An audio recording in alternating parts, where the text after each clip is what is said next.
Hey everyone, and welcome back. Today we're talking about how to buy a planner you're actually going to use. I've got 6 questions to help with the process. So release season is literally around the corner, and there's a ton to consider when we're buying our planners, and there's also a ton available on the market. So where do we start? These questions and tips are meant to assist you and me in making decisions that are based in logic, not emotion, because unfortunately, we shop too much in emotion.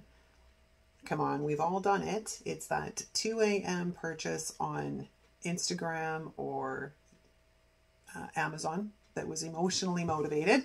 And then the product arrives and you're looking at it going, I don't even know why I bought this. Or you don't remember buying it.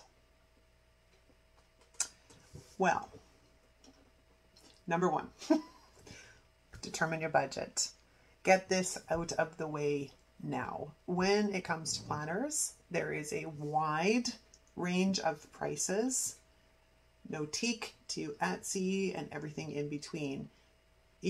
Deciding this ahead of time will eliminate the things that are not within our price range and also eliminate the temptation. So set that budget and stick to it. I did that last year. Great success. Number 2, what do we actually need this planner to do? Will we be using it to schedule our time? Are we using it to work towards goals and projects? Are we using it for health and wellness? Are we using it just simply for a creative outlet, like something like a creative journal or memory keeping? Really sit down with a piece of paper and brain dump everything out that you may or may not want to use this planner for, because that'll help you determine what type of layout might be best for you.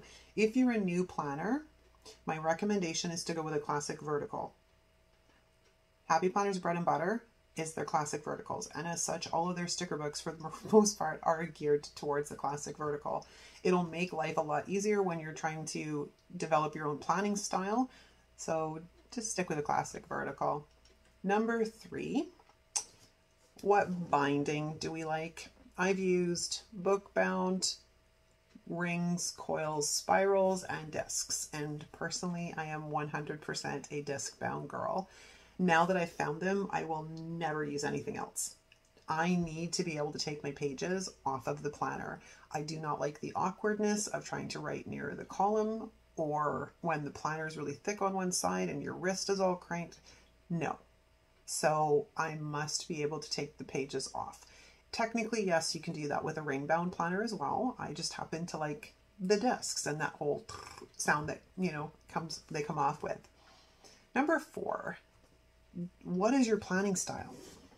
Has your planning style changed from last year? This is an important one. I know it's an odd question, but maybe you now like color in your planners. Maybe you don't want color in your planners because you had color in your planners last year. Maybe you want it to be bare bones neutral. Do you like a lot of white space? Do you want a seasonal planner? Do you want a Disney planner? Do you want an Erin Condren? The list goes on and on and on and on. Do you need lots of writing room? Flesh these out ahead of time, because you'll be able to determine what you're going to need and what size you're going to need. If you're new, my recommendation again is to go with that classic vertical and get a neutral planner, because if you want to learn to decorate with stickers or play with stickers, you don't have to fight with any of the color on the pages, and it will make your life a lot easier. And you can always change later, but I would start out with bare bones neutral. It makes life so much easier. Number 5, and this is one I'm kind of struggling with. Do we actually need more than one planner? Can we merge things that we're currently using in other planners into another planner? Like, can I stick my health and wellness, for example, into one of my other planners and sort of simplify the process? Because optimally, that's what I'm looking for. I want to simplify. Story time. I've gotten so wrapped up in the buzz and the rush of release season in the past years that I bought so many planners I never used. I bought the meal planner the year before last. I'm not sure why I bought the meal planner, because I don't really meal plan, and realized I could just as easily put any of that stuff on my monthly. But I bought it because, it was pretty and it was shiny and I thought I would use it. But intention does not get us there. Not in that respect. Why waste the money when we're not going to use something, right? Because at the end of the day, our planners must serve the purpose that they're intended to serve. And that changes. That really does. It changes over the course of the journey. And I have one final thought to leave you guys with today. Don't buy immediately. Leave the things in your cart overnight, or better yet, come back in a couple of days, because what you're going to find is what is sitting in there you don't actually want. I did this last year. Happy Planner had, I think, like 38 sticker books in the release last September, and I wanted most of them, or at least I thought I wanted most of them.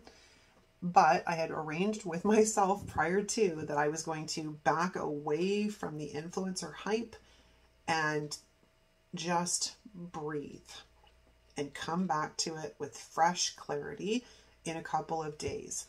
And when I did, I removed about 70% of the stuff out of my shopping cart because I didn't really want it. I wanted it because I was being influenced into wanting it. And there is a very large difference. Influence is good. That's what they're given the product for. And even the companies themselves spend millions of dollars on getting us to part with our money. But I'll tell you what happened when I removed all of that stuff from my cart. I suddenly felt in control because it was what I wanted to buy, not what I was being influenced into buying. And I promise you this, you will not be plannerless. You won't. From now until the end of this year, we're going to be inundated with product coming at us from all directions. Planners are abundant. They pop up like weeds everywhere. You won't be plannerless, I promise you. But I do really encourage everyone to step back, take a breath, and gain that clarity so you can make more intentional purchases in stuff that you're going to use. Because again, I come back to, if the planners don't serve the purpose that we intended them to serve, why do we have them? And that could literally mean it's just your creative journal, but it needs to serve the purpose that we need it to serve. And me, I'm going through these questions myself again this year because I'm not sure what I want for planners for 2024. I'm starting to think about it, but I don't know what I want. I'm investigating a few other options, and if I make any changes, of course, you guys will be the first to know. I'm also looking at maybe making a few of my own and going that way, because even the planners I have, they're not 100% perfect. But you know what? I honestly don't think we ever find planner peace. I don't think there is such a thing, to be honest with you. I don't think it exists. But there you go. There's 6 things to consider before we get into the rush of release season and we get swept away in the waves of influencer magic. Step back, put your armor on, and make intentional decisions on stuff that's going to work for you. Let me know what you guys think in the comments. I'm always interested in hearing your thoughts. Thanks so much for watching. I love you guys, and I will see you again soon. Ciao.